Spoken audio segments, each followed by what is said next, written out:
started here in Nashville now is the Y Shelter for women, abused women. And it started through Church Women United. And I became active and served as treasurer, and then in 1986 I served as the state president of Church Women United. And I believe it took me out of my bubble, so to speak, that I felt like I had been in as a housewife. My children were a little bit older. My youngest child at the time was 13. And so I began to see that I had maybe been putting God in a box, and God became much larger. And the global issues that I was not even aware about became pertinent to me. And so I've tried to keep in contact ever since I've been a member of Church Women United. You know, I think the two of you have given us some good information in terms of your connection with this organization. But you know, I don't think that many folks are familiar with Church Women United, understand the impact that this organization has had.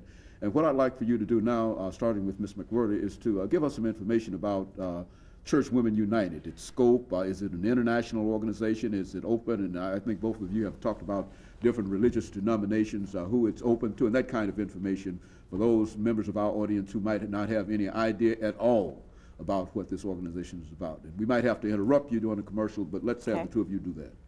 Well, it's actually a global organization begun on Pearl Harbor Day, December 12, 1941, after the Japanese bombed Pearl Harbor. And they went ahead and met, even though that had taken place, and it was probably a very strong emphasis on what this organization was bound to do, to be involved with justice and peace issues. And it's interdenominational, interracial. We wish that today our president and ex-president could have been here, because Mona is a member of First Baptist Capitol Hill, and Rosemary Brown is a minister in the Methodist Church, serving 2 churches here in the area.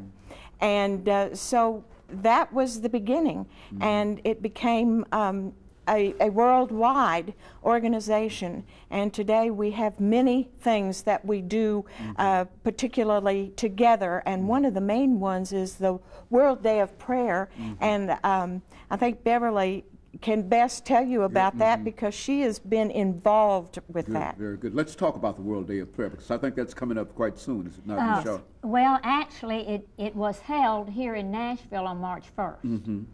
And it is a global endeavor. It was started back in 1887 by a Presbyterian lady by the name of Mary Ellen James, who called the entire country to a day of prayer and fasting. And after that, it snowballed and went worldwide.